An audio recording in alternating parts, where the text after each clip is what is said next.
Saúde a todos com a paz do Senhor Jesus. Amém. Graças ao nosso bom Deus. Gostaria de ler com os irmãos o que está escrito no Evangelho do Senhor Jesus Cristo, segundo escreveu João, capítulo de número 8, e o versículo de número 32. Acredito sim que os irmãos conhecem.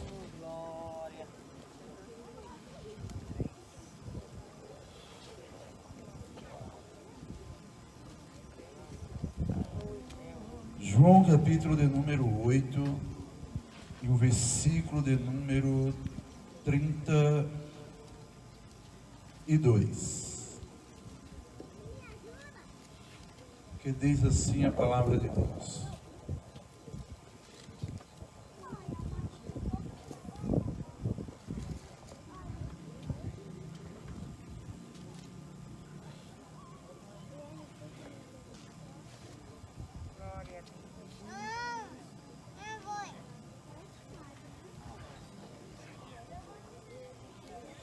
conhecereis a verdade, e a verdade vos libertará.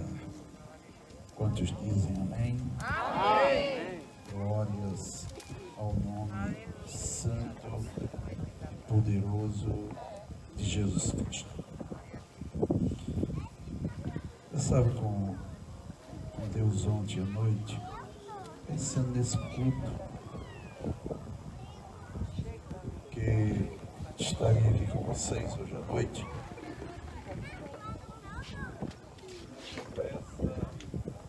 Na conversa com Deus, uma conversa simples e rápida, Ele me fez ver algo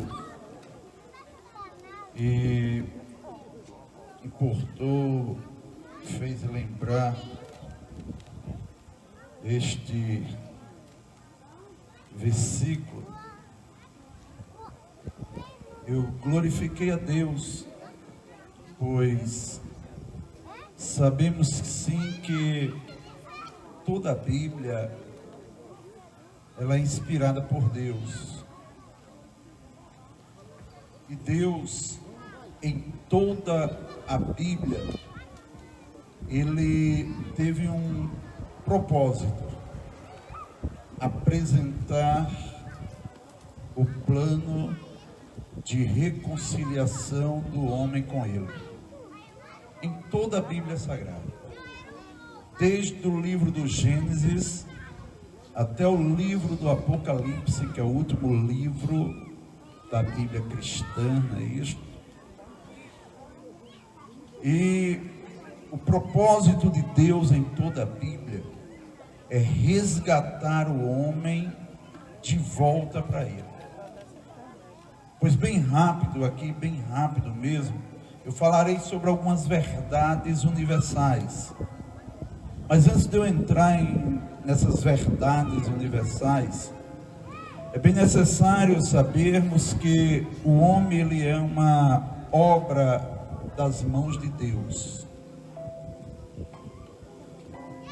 Deus usou as suas próprias mãos para fazer o homem. Tudo que a gente vê, tudo que a gente contempla, Deus usou dois verbos para fazer: haja e faça. Haja isso, houve. Faça isso, fez. Se fez. Mas na hora em que Deus resolveu fazer o homem, Ele disse: eu não vou ordenar que o homem haja ou que o homem seja feito. Eu próprio vou descer lá e vou fazer o homem do pó da terra. Vou soprar nas narinas dele. Vou colocar o fôlego de vida dentro dele. Aleluia. Glória. E ele será a coroa da minha criação. Porque eu vou fazer o homem segundo a minha semelhança. Eu vou fazer o homem e vou colocar a minha semelhança nele. E Deus assim realizou. Deus ele foi tão tremendo que a Bíblia diz que na terra do Éden, o próprio Deus plantou um jardim. E pegou o homem e colocou neste jardim e lhe autorizou a desfrutar de todas as bênçãos que haviam naquele jardim.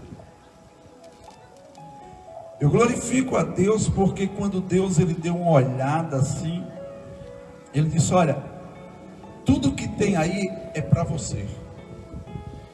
Agora eu vou fazer um teste de obediência com você. Só tem uma árvore nesse jardim que você não pode comer do fruto dela, que é a árvore do conhecimento, ou a árvore da ciência, do bem e do mal. Não comas desse fruto, porque no dia que você comer, você vai morrer. Eu gosto de dizer que no primeiro teste que Deus fez com o homem, ele foi reprovado. O homem, ele infelizmente tirou nota baixa diante de Deus e foi reprovado. Porque quando Deus veio visitá-lo na viração de um dos dias, como de costume, e quando Deus, a Bíblia é tremenda, quando ela diz que a voz de Deus passeava pelo jardim, e Deus chamou o homem para vir ao seu encontro, e o homem não se apresentou. Então a gente vai encontrar pela primeira vez Deus falando um pouco mais alto, no nosso linguajar, Deus gritando, porque a Bíblia diz que Deus falou em um tom mais elevado. Deus bradou no jardim perguntando: Adão, Adão, aonde estás? E com alguns minutos depois, Adão se apresentou a Deus dizendo: ouvi a tua voz no jardim, e porque estava nu, me escondi. Deus diz para ele assim: quem te disse que estava nu? Porventura comeste do fruto que eu disse que não deveria comer? A história do Gênesis, ela é bastante conhecida não só por nós, os evangélicos, mas por muitas pessoas que amam, que gostam de ler a Bíblia. E houve aquela sessão de jogar a culpa um para o outro. Enfim, o homem desobedeceu a Deus. E no versículo 15 do capítulo 3 de Gênesis, nós vamos encontrar a primeira referência bíblica de Deus querendo e mostrando ao homem que ele já tinha um projeto traçado, preparado para reconciliar esse homem caído com ele. Quando Deus diz para a serpente que colocaria inimizade entre a serpente e a semente da mulher, a semente da mulher iria esmagar a cabeça da serpente e a serpente iria ferir o seu calcanhar. Uma alusão à morte de Cristo lá no Calvário. Uma referência bíblica com relação à morte que Cristo havia de morrer para reconciliar o homem com Deus. Sabedor disto, nós encontramos na Bíblia Sagrada diversas verdades universais. O que é uma verdade universal? Ela não é verdade só aqui em Tangará. Ela é em todo canto que você for no mundo, ela é verdade. Eu poderia mencionar diversas verdades universais da Bíblia Sagrada hoje à noite aqui. Mas conversando com ele ontem à noite, ele me deu referência a algumas. E a primeira verdade universal que ele me fez lembrar ontem, está escrito na epístola de Paulo aos Romanos, capítulo de número 3, o versículo de número 23, quando ele diz: e todos pecaram e estão destituídos da glória de Deus. A primeira verdade universal que eu trago aqui nesta noite é que não há um homem sequer na terra que não peque. Não há um homem que não foi contaminado, contagiado pelo pecado. Quando a Bíblia diz para nós que todos pecaram, esse todos aí é completude. Generalizou. não sobrou ninguém. Todos pecaram. E o que é o pecar? O que é pecar? Teologicamente, bem simples e direto, é errar o alvo. Isso é uma definição teológica mais simples que existe. Eu gosto sempre de acrescentar dizendo o seguinte: pecar é desobedecer às ordens divinas. Aquilo que Deus manda e a gente faz ao contrário, isso é pecar. Isso é pecar. Pela desobediência de Adão no Éden, eu defino o pecado como desobediência a Deus. E todos nós pecamos, ao ponto de a Bíblia dizer para nós que o homem que diz que não peca, já está pecando, porque a Bíblia diz que todos pecaram, então este homem seja mentiroso. E o pecado, ele trouxe consequências que nós seres humanos não temos como rever em nossas vidas, nem resolver as consequências dele em nossas vidas terrenas. E a pior das consequências do pecado é a separação eterna de Deus. Há muita gente que teme a famosa morte e até associa como a pior consequência do pecado.